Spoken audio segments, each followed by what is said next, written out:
with a look at the economy in the company of one of the most experienced and liked politicians in the country. Lord Kenneth Clarke, welcome to Talk Radio. Thanks for having me. Brilliant to have you. Thanks for making the time. Lord Clarke, the British economy hasn't seen a trauma on this scale since the Second World War. Are the fundamentals of the British economy such that we can recover from this? We certainly can recover, but it's not going to be quick and easy for most of us, or most of the economy. We are going to have to work very hard over the next 2 or 3 years to make sure that we look credible, that we are going to be able to cover our debt and not be overwhelmed by the vast debts that we've had to run up, and also to help support people get back into a modern economy, which is actually developing businesses which have a future and which are in the kind of things that are going to be the basis of a modern economy for the next 20, 30 years. The idea we just have a nice, simple bounce back once the disease has gone away is, I think, an illusion. And it's not only in economic affairs. This thing is going to leave quite a lot of scars on our society. Yes. As a former Chancellor, has it been the right move to borrow hundreds of billions of pounds to more or less underwrite the British economy? It has been necessary and the right thing to do to borrow huge sums of money that you wouldn't do in normal times to make sure that you save as many viable businesses as possible and you save as many jobs as possible and you keep as many people in touch with the secure jobs that should come back to them once the crisis is over. Yes, I think you had to abandon all the normal fiscal rules, but knowing that you were piling up a huge problem, possibly for the near future, by piling up debts that no responsible government would otherwise have thought of. But in this quite unprecedented crisis, I mean, some people compare it to the great freeze of the early 18th century as the last time we had a fall in the economy to this extent. No, these exceptional measures were justified, and we're not the only country to have done it. And when you became Chancellor, you inherited huge economic problems, and it's agreed across the political spectrum that you presided over a sustained recovery and a rebuild for the British economy. That's your legacy. In terms of your experience at number 11, what might you have done differently if you were in post? Oh, well, looking back, funny enough, nothing instantly leaps to mind, which may show what an opinionated guy I am.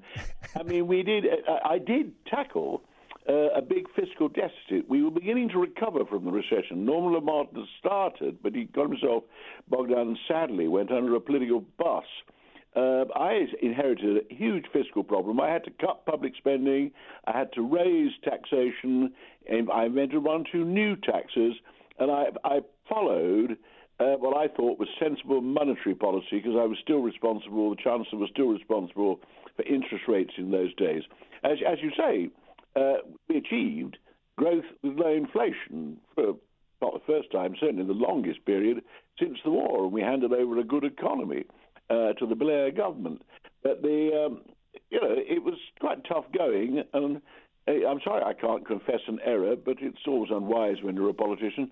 But I can't remember. I think I wouldn't do anything basically different without sounding too self-satisfied with my performance. Well, the numbers speak for themselves, and I'm sure that you're on Tony Blair's Christmas card list for the economy that he inherited, which created the impression that somehow New Labour was a fantastic administration for the economy. Well, what they inherited was pretty healthy. They wouldn't change my figures on tax and spending for the first 3 years, I think, and then they had a glorious boom because we had a thing called the dot-com bubble, which rather exaggerated it. There we are. How about this time round, Rishi Sunak, who was a little-known figure before the pandemic, but he is the Chancellor of the Exchequer. Do you think that, you support the measures in principle. During the pandemic, might you have possibly borrowed a little less or allowed more companies to fall that perhaps weren't viable and which are supporting these rather sort of imaginary jobs? No, I think overall, I think some of it was quite inspired. The scheme for what's called furloughing and so on, I think was very necessary, was very good. No, I applaud what he did. He's a hugely, frighteningly intelligent guy. He's a very nice guy.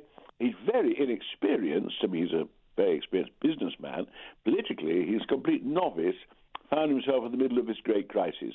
He made one or two errors, things as he did, because I would have been perhaps a little more prudent about individual elements of spending, knowing all the time that as I piled up this debt, I was going to have to deal with this debt as soon as we got out of trouble. But no, it's churlish to join in. It's easy with hindsight to say that, for instance, I think the stamp duty cut was a mistake, but there's not much else. Yeah. You mentioned in your earlier answer that a chancellor has, I guess, two major levers at their disposal when it comes to the deficit, and it's either cutting spending or raising taxes. Which is it to be for Britain in 2021? Well, I think you have to do both. I did both for quite a time, and I think he's got to do both, which means, of course, that's going to be unpopular. When you're a senior minister in a good government, I mean, particularly if you're chancellor, you have to take tough, difficult decisions. You ignore opinion polls because no one will thank you for having done something popular if it all goes wrong after 6 months. It's the results you'll be judged by. And he needs to raise taxation where it can properly and safely be raised without damaging the economic recovery.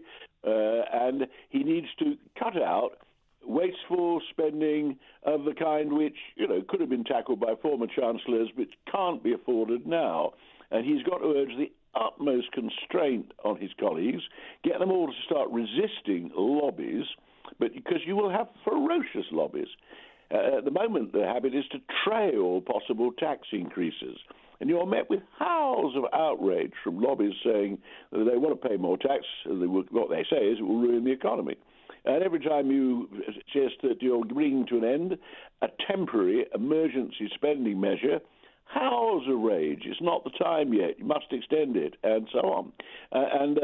It requires some political skills and actually just persuading the bulk of the public, who I think are sensible, reasonable people, that they know we had to spend vast sums of money we hadn't got. We've been printing and borrowing it in order to save ourselves from collapsing the economy in the crisis. And we all know that we've now got to pay for it, make sure that the markets, the world trusts us as being at knowing what we're going to do to get back to a sustainable fiscal position. So that's a rather broad-brush description of his overall view. Well, I mean, Lord Clarke and everybody else will. Lord Clarke, I completely concur with your idea that our politicians must be willing to be unpopular in the national interest. You served under Margaret Thatcher, who at times was a divisive figure but had a clear vision for the country. Unpopular policies. She never read newspapers. And she never took any notice of opinion polls. Over the last 20 years, there's been a growing tendency for a swarm of public relations people to give them too much power at the centre of government in Downing Street, and they very easily persuade their boss and quite a few of the ministers that you should take policy from what focus groups seem to like and so on. No way of running a Welch stall. And certainly no way of getting yourself out of what will be very difficult times. Well, yeah. To get back to economic health and give people proper jobs and the prospect of rising living standards again. Well, indeed, and you've not shirked from a bit of strategic unpopularity yourself, Lord Clarke. You were Justice Secretary under the coalition government, who I think are in many ways unsung heroes of this pandemic, because it was the financial discipline and the reduction of the deficit that gave the current Chancellor so much borrowing power. Yeah, I defend George Osborne. It was necessary to tackle the quite bloated public spending plans that we inherited.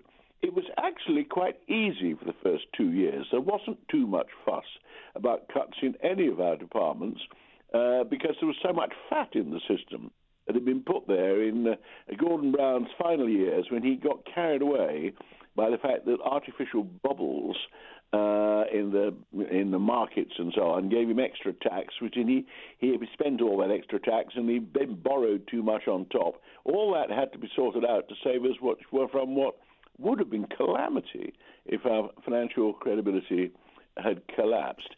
Thereafter, it got difficult.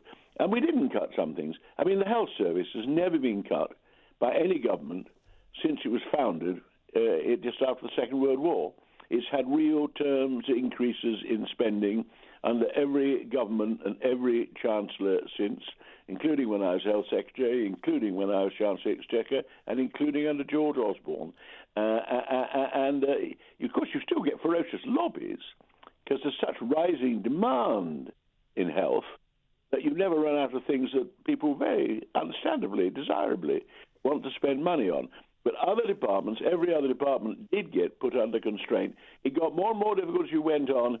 With hindsight, there's an argument, did we keep it too strict for too long? Not quite sure. Indeed. Well, you cut your department, I think Justice Department, by 40%. So you certainly walked the walk. But you will be aware, Lord Clarke, of the toxic nature of austerity as a political problem for any government. So, I mean, are we looking at 5 to 10 years of austerity, the like of which we saw in the early noughties? No, I don't think so. As I've already said. But isn't the deficit much bigger this time round? People know in their bones that someone's going to have to raise taxation. Most people will tell you, well, that's right, raise tax from the very rich who annoy us all by being ostentatiously multimillionaires, billionaires. Some of them get very, very unpopular. It'd be very nice if we could just take all the money away from them and it would pay for everything. I'm afraid there aren't enough of them. Most of them leave the country. They certainly do if you start trying to raise high levels of tax on them. They're left in droves in my youth. And there were no great sports stars who lived in the United Kingdom the ones that made a lot of money when I was a boy. Or not a boy, a bit later than that.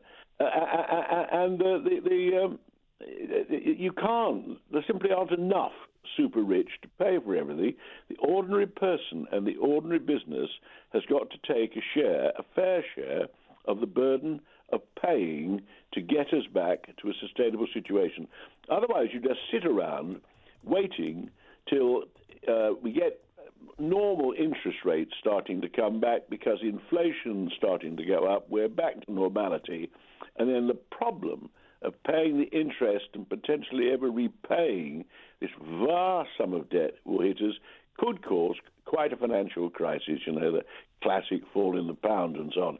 Now, you can say, Boris might say, I'm going to cross my fingers and we'll cross that bridge when it comes. It'll be long after my time.